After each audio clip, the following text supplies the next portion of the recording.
all of a sudden you find yourself in a new space and you're not immediately successful and like you don't get things right all the time, and like you're in that space of now having to build conscious competence to before you even get to like the level of unconscious competence in a new space.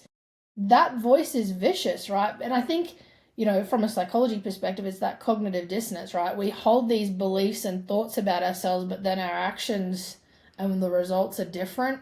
And navigating that, that inner voice, that inner critic can be so nasty. But I think, when we started our careers, when we started walking as kids, when we fell over, we weren't like at ourselves, like we got up and we tried again. And I think that's what we forget, even if you're the most experienced coach, there's still stuff that you're going to be learning for the first time. You're constantly going to be experimenting with new things.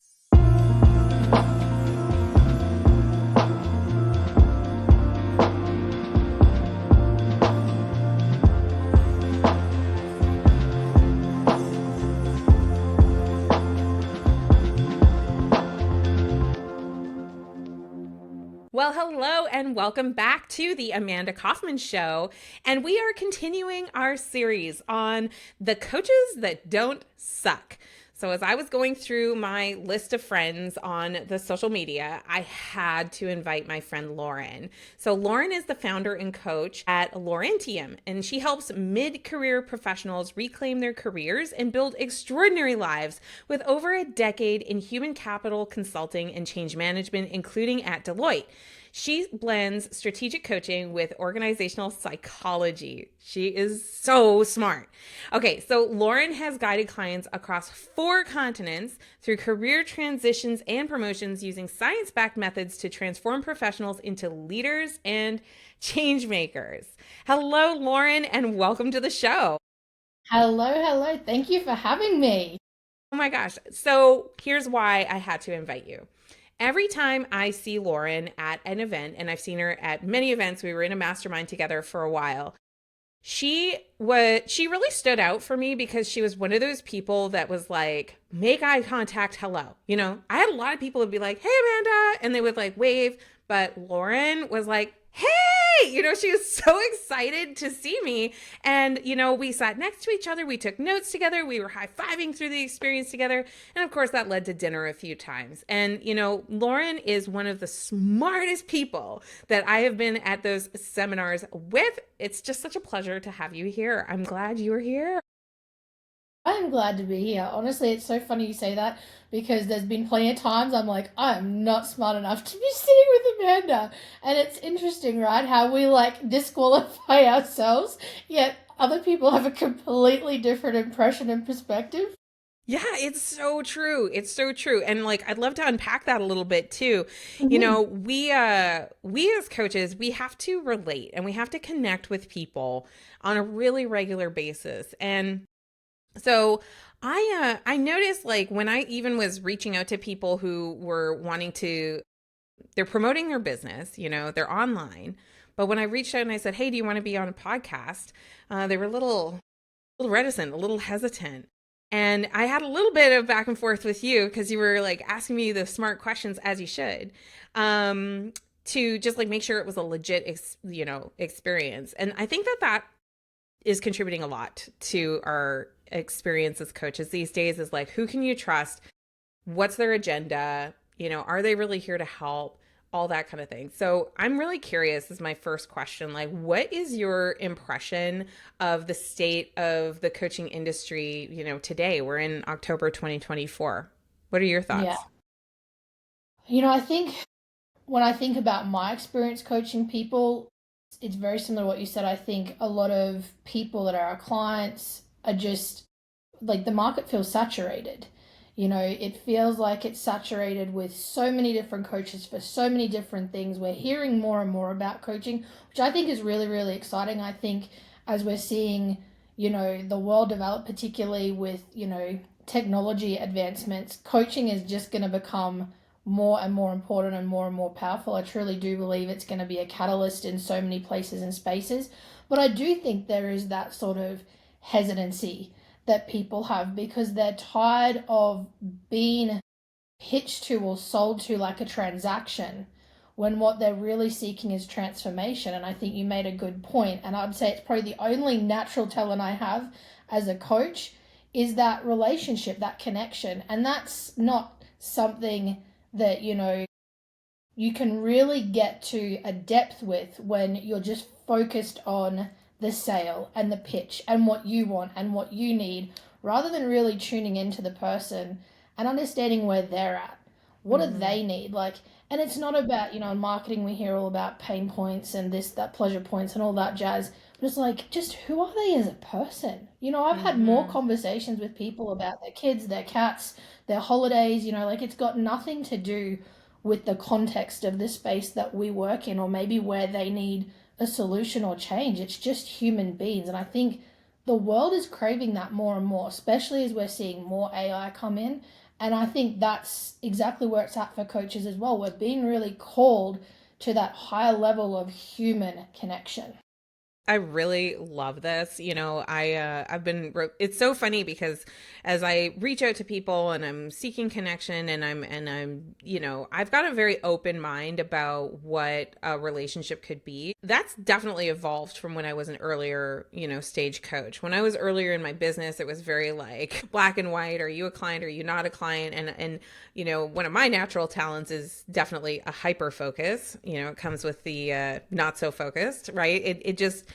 It's something that I've definitely evolved into understanding is like, oh my gosh, building a business, especially a service-based business, it really is about building a lot of different kinds of relationships. So, you're going to need, yes, clients, obviously, but also collaborative partners, also people that are going to be referrals, also people that are going to provide services to you, also, like friends, just friends, like what a pleasure to be able to just go to dinner and talk about what we saw at an amazing seminar experience. And, I think one of the things that freaked me out as a new coach was actually that relating. So if you were to like mentor somebody or tell them, how do you just like chill and let a relationship unfold? What would you say are your top 3 tips? I'm actually going to go a little. I think the first relationship is relationship with self. Because I think Oh, there it is. we're getting in our way so much and Mm, we're projecting so much of what we don't have or where we feel lack in other relationships onto external circumstances, onto other people, yet it's ourselves and the relationship we have with ourselves. So that would be the first thing. Like, so good. I will say it, I think a lot of coaches started a business and then realized, my goodness, like we're on a just hyper intensive personal development journey and it brings up so much stuff. And it's like there is no substitute for doing that work on yourself, and that includes the relationship you have with yourself. Because if that's not good, how are you going to go in and be in relationship with other people and be good? Oh my gosh. It's Yes. like Yeah. the judging, the comparing, the imposter syndrome, like comparison trap, like all of those things are going to come up if you're not good with self. So that would be the first thing. And I think that's been one of the most unexpected gifts. Like I thought that I had a pretty good relationship with myself, but then when I look back, I'm like, my goodness, you didn't even know, if you know what I mean. Like you were so unaware and so ignorant to all of these things, and not by choice, but you don't know what you don't know.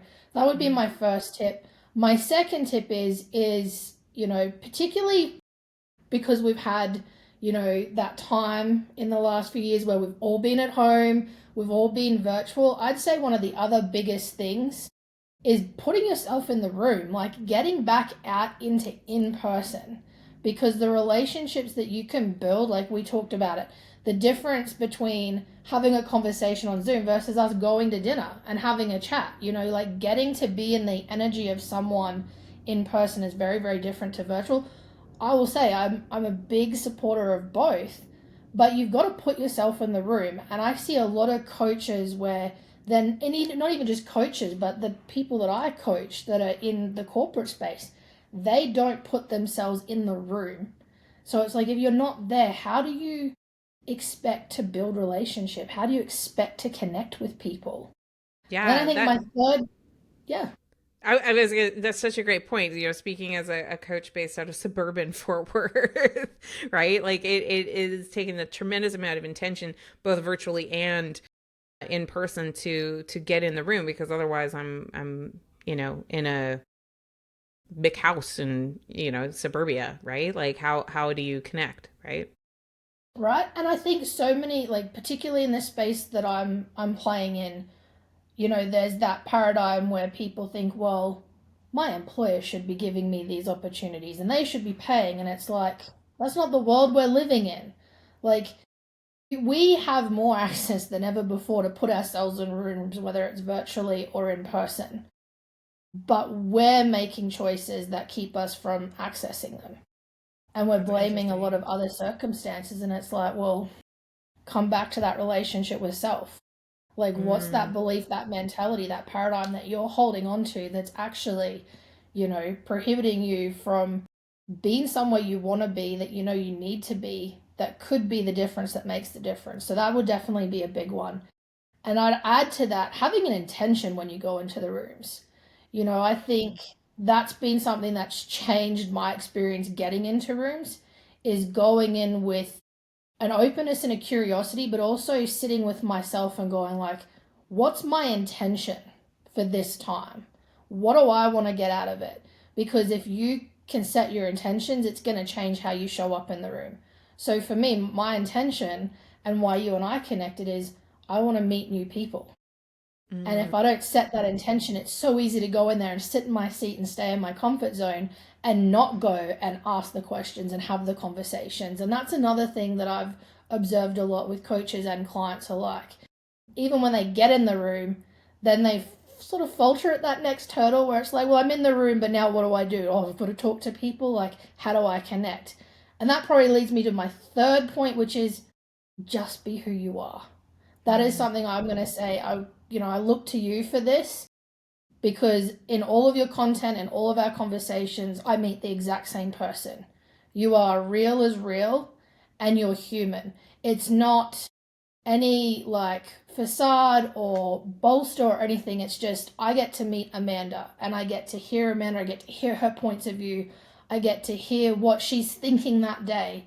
There's no trying to be something that you're not. There's a level of authenticity that really shines through with you. And I think that's really, really important, only going to become more important. I know authenticity's been that buzzword and whatnot, but I think a lot of coaches try to be what they think they need to be. It's the same with the professionals I coach. They're going into interviews and they're trying to be what they think that hiring manager wants them to be. And it's like, your greatest asset is you being you. So, like, Mm-hmm. own that and step into that and step from that place, lead from that place, rather than just like letting all that noise kind of cloud the essence of who you are.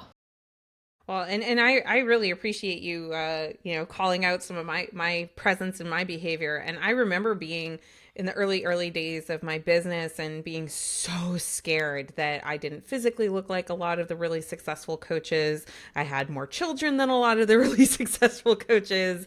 I was more of a woman than a lot of really successful coaches. And like, Lady Gaga has this song, and it's called A Million Reasons. Like, there's a million reasons for me to go, but there's really just one good reason for me to stay.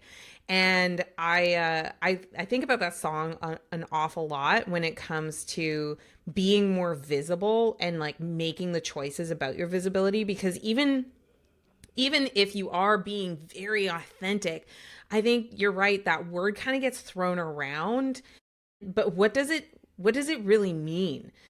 Oh, and I've been working with my clients on getting much deeper into, well, what does that mean? Because sometimes coaches will take, their desire to have high integrity and desire to have high authenticity, and they'll reject the very steps or tasks that would allow the visibility that they are there, that they're of service and all of that. And then, and the cited reason is because, well, I don't want to be inauthentic.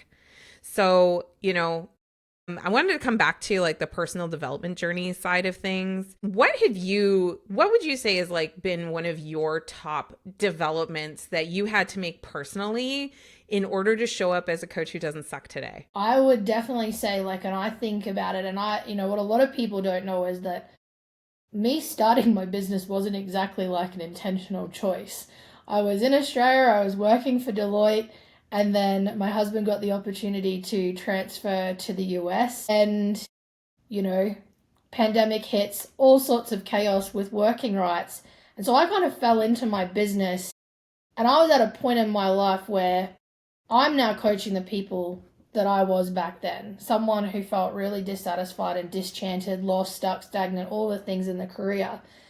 And I had no idea when I made the decision to start a business that, even as like someone with a background in psychology, yeah, I'm just lifting the lid on the next level of work, right?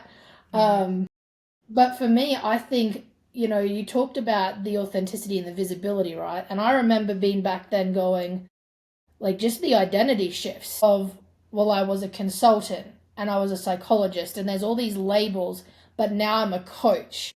And for a really long time, I felt like I had to shut those pieces off because I'm no longer that anymore, and rejecting those aspects of myself and all the beautiful gifts that come with them, because now I'm a coach. And that was definitely one of the personal, probably one of the most intense personal things I went through was, well, who am I? Like, and what am I? And as you said, like digging into that, what's authentic?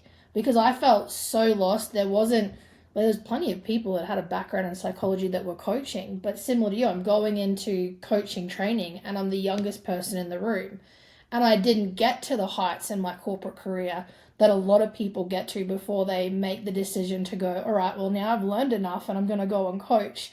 So for me, it was this identity and imposter piece that was probably the biggest personal development that I had to go through, and it lasted a long time. Like, I think that that's a it very wasn't relatable concern, like I continue to mastermind, I continue to get coaching myself. And, I'm often talking to people who have, like, I don't know, played in the NBA, they've had like these really incredible and frankly somewhat unrelatable to me life experiences that it's like, well, of course you're qualified to be an amazing high performance coach. I mean, you're elite. You've done all of these things. And so I found myself like really ready to give credit to people who had done really impressive and amazing things.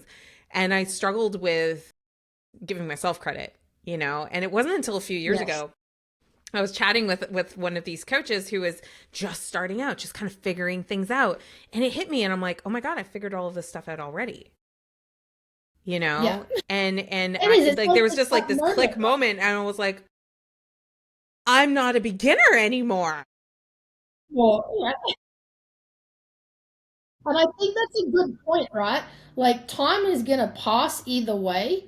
Mm-hmm. And if you just stay in motion and you keep showing up and you stay committed to doing the work, then eventually that time is going to pass. And before you know it, you're going to have that moment where you look back and you're like, oh my gosh, like I remember when I started in this space, like I'm coming from consulting academia background. Like if you asked me to write a lit review, I could do that. I wouldn't even think twice about it.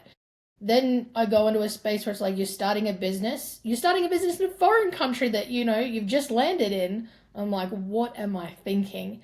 And then digital marketing, which I knew nothing about. And I'm like, I look back now and it's only been 4 years. And I'm like, I knew nothing then. Now, I'm like, I don't even know how I know as much as I know about this stuff, but it happens because you stay in the process.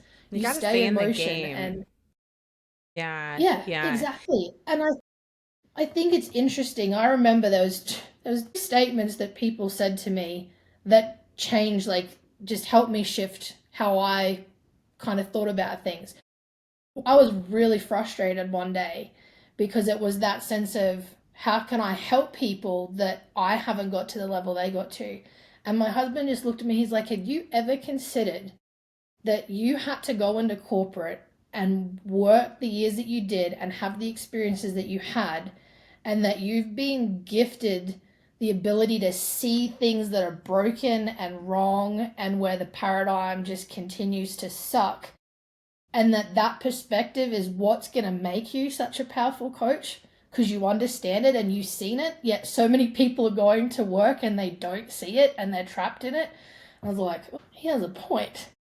And then the second statement was another gentleman who has like built a very, very successful business. He's not a coach per se, he's a financial advisor.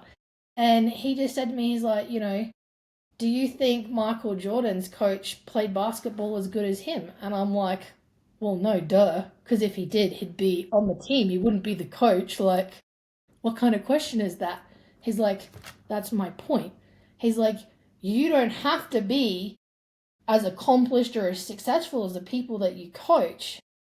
You need to know how to make them get the best out of themselves, to help them have those unlocks. And when he said that to me, I was like, oh my gosh, like I'm completely overthinking this coaching thing and I'm so caught up in self rather than focusing on them and just understanding how do I help them get to their next unlock, which with my background, I'm pretty qualified to do, even if I didn't want to recognize it. So it was about them bringing back those identities back in. Lauren, the coach, can't exist and do the work that she was born to do if I disqualify Lauren, the consultant, and Lauren, the psychologist, I think that's because there was so learnings and gifts. powerful. Like it's so Yeah. powerful. I was saying, I think before we started recording, that, your business is only going to grow as large as you are personally willing to develop.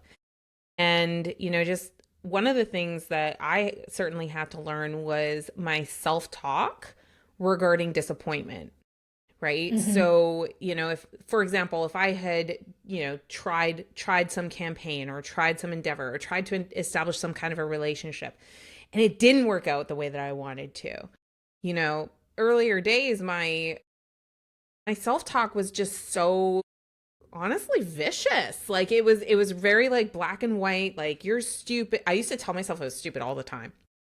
And Mm-hmm. that the personal growth for me has been like, okay, how do we respond when we make a mistake, or how do we respond when we're disappointed with an outcome? And it was like a lot of, yes, coaching, but also self-parenting and practicing. And to me, like that lesson right there has been far more valuable for me to be able to impart to my clients than, the latest copywriting hook strategy or how to use AI, or I teach the systems and I do all of that, but what I see stops people the most is actually how they to your point, how they treat themselves, how they talk to themselves, and therefore the lens through which they look at others. Absolutely. I think you've probably had a very similar experience because I'm blessed to know some of your background. Like, when you've been in a field that you've spent years dedicating your life to and you've built that unconscious competence where you can do things without even having to think about them, and then all of a sudden you find yourself in a new space Hmm. and you're not immediately successful and like you don't get things right all the time and like you're in that space of now having to build conscious competence to before you even get to like the level of unconscious competence in a new space. That voice is vicious, right? And I think, from a psychology perspective, it's that cognitive dissonance, right? We hold these beliefs and thoughts about ourselves, but then our actions and the results are different. And navigating that, like that inner voice, that inner critic can be so nasty. But I think, when we started our careers, when we started walking as kids, when we fell over, we weren't like at ourselves, like we got up and we tried again. And I think that's what we forget. Even if you're the most experienced coach, there's still stuff that you're going to be learning for the first time. You're constantly going to be experimenting with new things.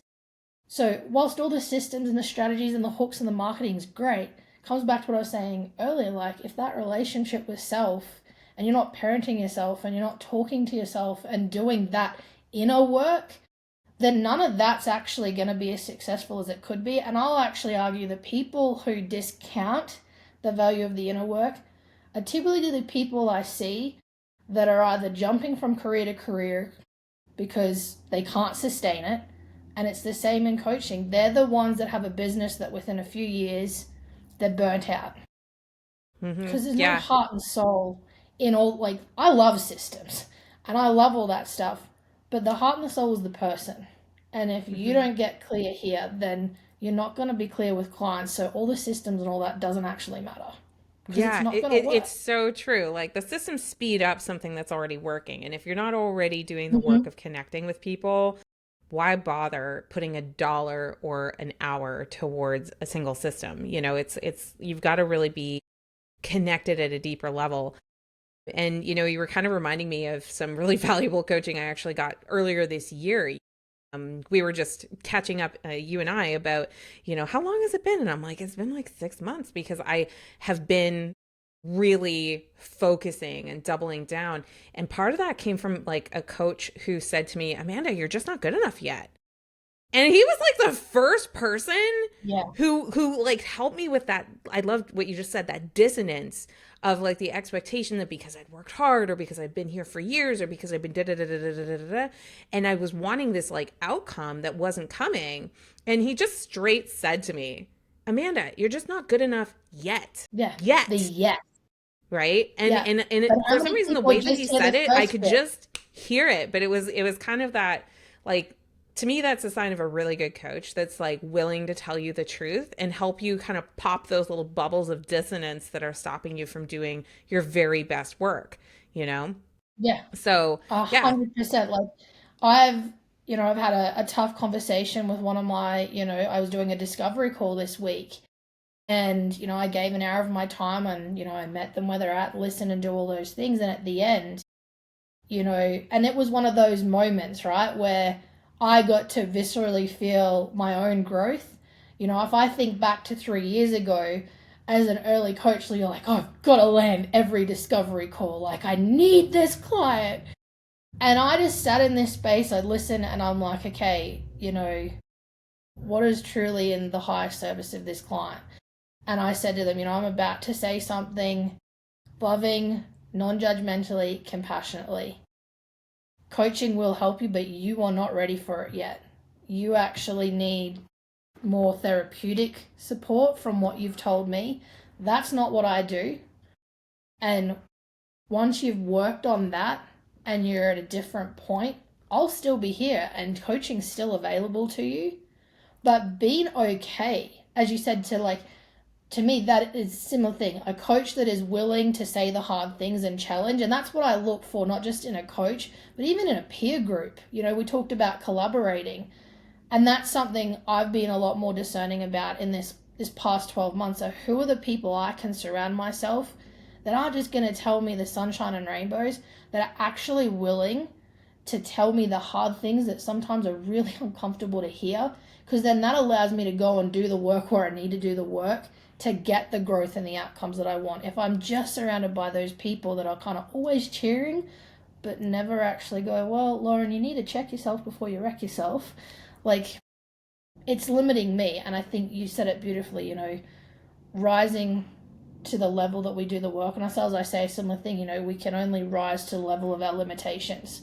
And half the time the limitations are what we put on ourselves or, the environment we're putting ourselves in and what we're hearing. And so I think like that coach gave you a beautiful gift, because if they Hugely. weren't willing to say that, what would have Yeah. changed? I think that's it, is that I actually have had like a lot of coaches. It's all the same thing. And they just didn't have, either the awareness or the courage to say it just very plainly like that is very understandable. And like in that instance with the discovery call, you were practicing a principle that we hold really dear in our company, which is responsible influence. Coaching is a influencing position, and the it's not even necessarily just courage to do that. It's also the congruency to just say like, Mm-hmm. hey, this is something that can help you. It's not right now, or it's not right with me, or here's what I would authentically recommend as the next best step in this situation. I love it. So Lauren, what are 3 things that help a coach not to suck? One thing that I like, and I've said this word and I'm going to unpack it a little bit is I think a coach that doesn't suck is a coach that's able to discern. They're able to discern for themselves when they're in integrity, when they're showing up and practicing their values. They're able to discern what's in alignment for them. And I think that'd probably be my second piece. So I'll touch on that in a little bit. But that's been one of the most profound lessons I've had. Like, I thought I was good at discerning, but the longer this journey goes on, that ability to discern in every possible way, in every context, in every relationship, is what's going to enable you not to suck. I have other coaches that I collaborate with, and they get a little frustrated because they'll use terms. And I'm like, okay, let's separate that. You're talking about two different things. Let's discern them as two different things.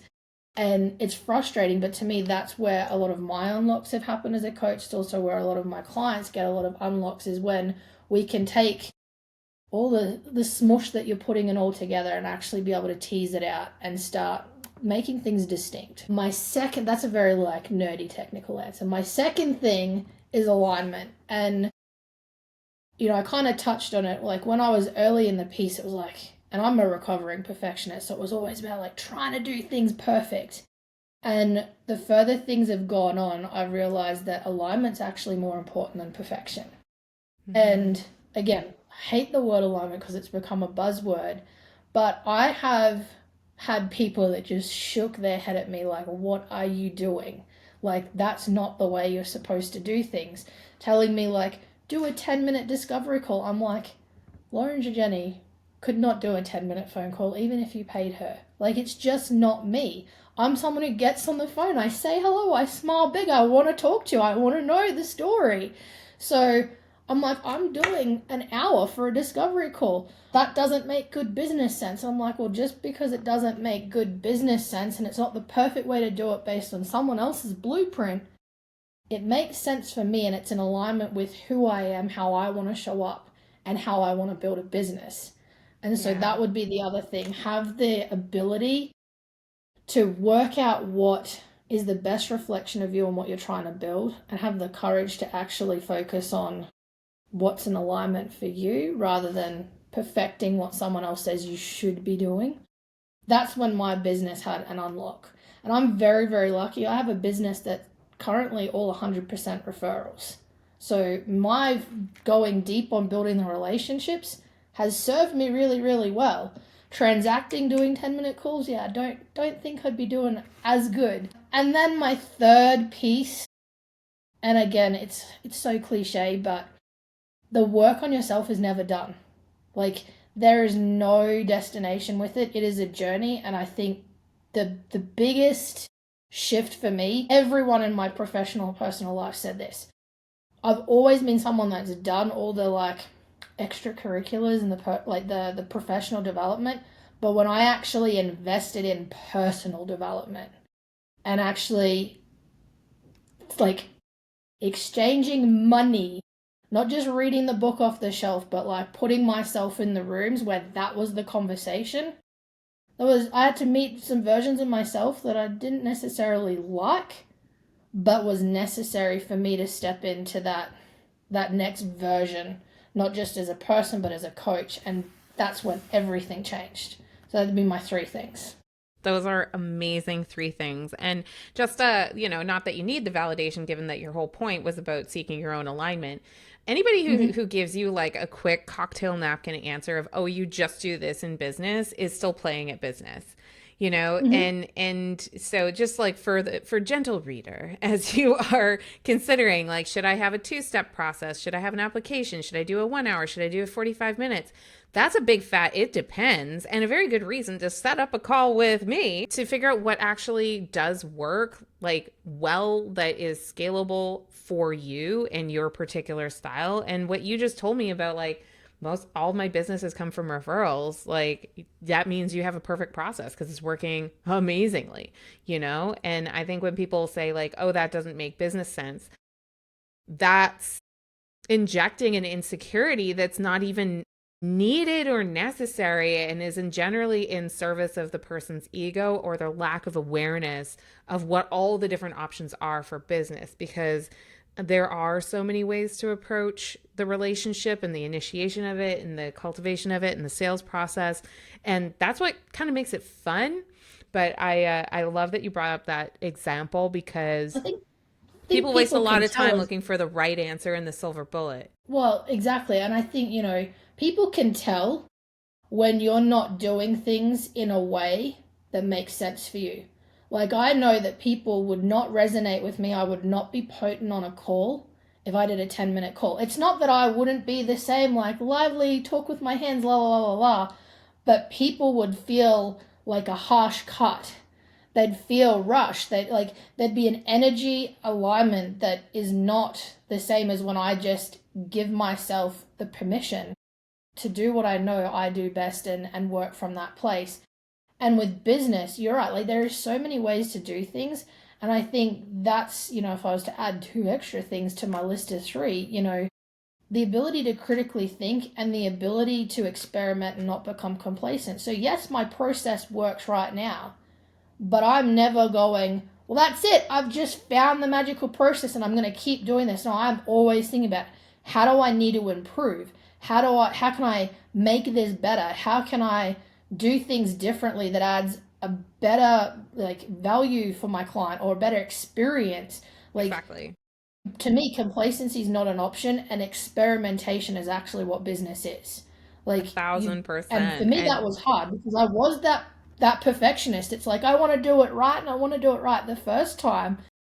Business and personal development has taught me, yeah, no, you've got to get way better at just sitting in the space of constantly experimenting, getting the data, and then making the best decision you can at the time in mind when you're making those decisions, that vision you have of what you're trying to build. And I think that's the other piece is, are you building transactions or you're building a business? Because when I think about a business, I'm trying to build something that I can sustain, build a legacy out of, impact people, change lives.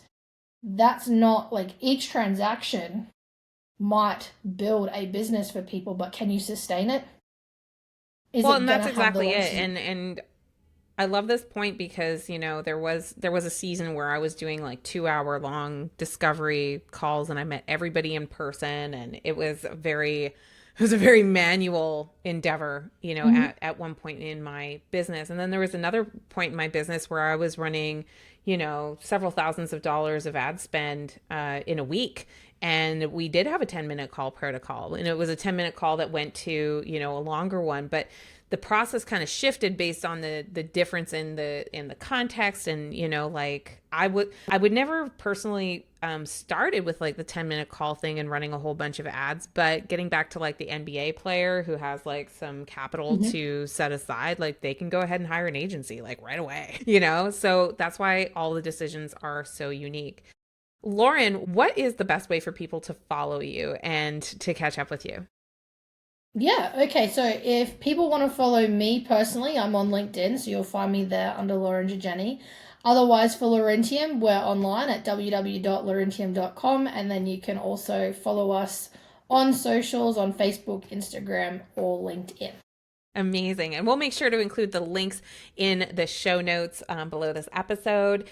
And hey, Lauren brought it today. So do be sure to leave a 5-star review of the podcast.